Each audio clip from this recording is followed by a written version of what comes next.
This is Chapter 12, Trees. As you can see, we're only going to cover a couple of sections of Chapter 12, so it'll just be a brief overview of trees and rooted trees.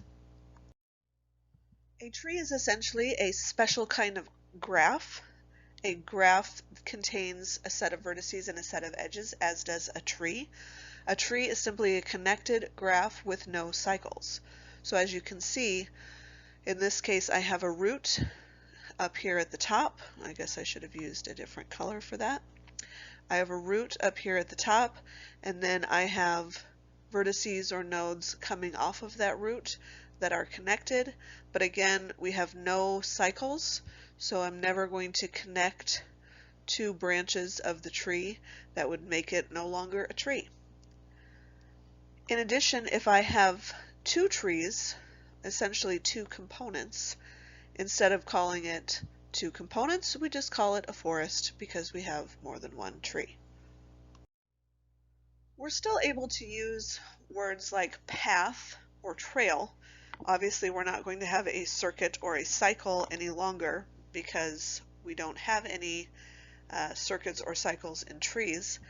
But our first conjecture here is that if A and B are unique vertices in a tree, then there's a unique path that connects these vertices. So I've given you an example here with vertex A and vertex B.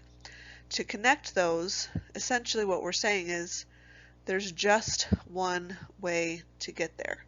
So there's no second option. The proof is very straightforward. We're saying T is connected, so therefore there must be at least one path that connects A and B. If there were more than one path, then from two such paths some edges would form a cycle, but a tree has no cycles, therefore the path must be unique. As we did with regular graphs, we want to talk a little bit about generalities in terms of trees. So how many edges does a tree contain? Well, as you can see, I've started a little table for you. If I had one vertex, again, remember this tells us the number of vertices, the number of edges, and I've given you an example of a tree with one vertex. Obviously there are no edges. With two vertices, there's just one edge. With three vertices, there are two edges, and again it could look a little bit different than this. Whoops, wrong row. I could have a tree that looks instead like this. Again, still that's two edges. For four vertices, notice I've given you three different representations of a tree. And again, three edges, so we can see very clearly the pattern is that whatever the number of vertices is, we take one away from that for the number of edges. So based on what we've just talked about, we can say that in every tree, the number of vertices is equal to the number of edges plus 1. Now this makes perfect sense. If I have three vertices and it's a tree, then I'm only going to have two edges connecting those three vertices. We can also say that the number of edges is equal to the number of vertices minus 1, which obviously is the exact same thing, just a different way to write it algebraically. You can certainly work through this proof by induction, and I will leave that to you to do, or you can obviously just Google it as well. A special kind of tree that's used quite often in the computer world is a binary tree. And a binary tree obviously occurs when each vertex branches off to at most two additional vertices. So when I'm building a tree, there's no limit as to the number of vertices. But if I'm looking at a binary tree, essentially what we're saying is each vertex will have at most two edges coming off of it, or two vertices that it then will connect to. So that's all a binary tree is. So let's take a look based on what we know about trees. And this is not a binary tree, this is just a tree. So we're saying let T1, that's the first tree, be a set of vertices and a set of edges, and tree 2 be a set of vertices, different vertices, and a different set of edges.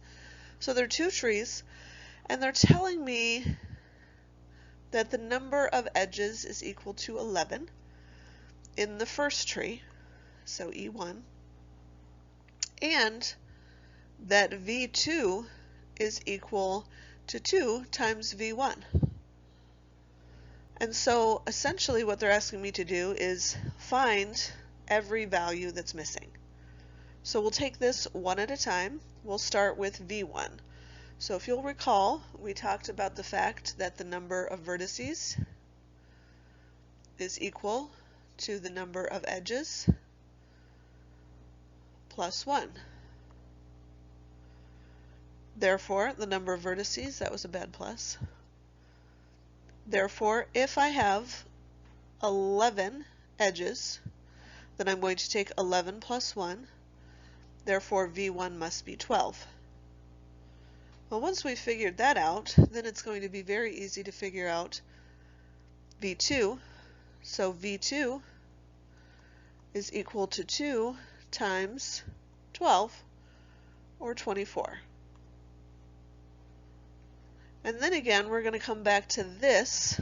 So if V2 is 24, we have 24 is equal to the number of edges of E2 plus 1, which of course would make it 23. So again, we're really just using this same equation, same relation over and over. We're going to finish out this video talking about pendants. A pendant vertex is a vertex of degree 1. So if you can imagine, a pendant necklace obviously is something that has something hanging, just one thing hanging from it. That's really what a pendant vertex is. It's that it's hanging out here by itself. It has a degree of 1. Every tree must have at least 2 pendant vertices. So this is obviously 2 with degree 1. This is 2 with degree 1. This is 1, 2, 3 with degree 1. And again, we're saying that each tree must have at least 2 pendant vertices. I'm going to leave it to you to prove this. So if you would, take your time and construct a proof to show that each tree must have at least 2 pendant vertices. When you're ready, press play to see how you did. So again, this is what we're proving. If T is a tree with n vertices, then T has at least 2 pendants. Here's how we're going to prove this. We're going to say V is the number of vertices, and we need at least 2 vertices, otherwise is it really a tree? It's just a vertex. So we know that the number of edges is equal to the number of vertices minus 1, and just because it's a tree, this has not changed. This is what we know of graphs. The sum of degrees is essentially even, 2 times the number of edges. Therefore, I can say that 2 times V minus 1, 2 times the number of edges, is equal to 2 times the number of edges is equal to the sum of all of the degrees.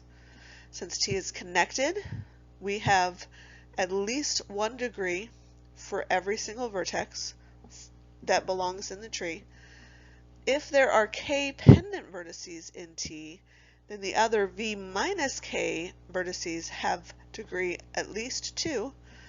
And then we're just going to do some substitution. So I'm taking my 2 times V minus 1 is equal to 2E is equal to the sum of the degrees. And then I'm saying this. So where did I get this? This is K. These are degree 1 vertices and degree 2 vertices. And then just by doing some simplification of that, I get to the point that we prove that K must be greater than or equal to 2. So again, we're going back to what we know from the last chapter about graphs in general, and then specific to trees, that the number of edges is equal to the number of vertices minus 1.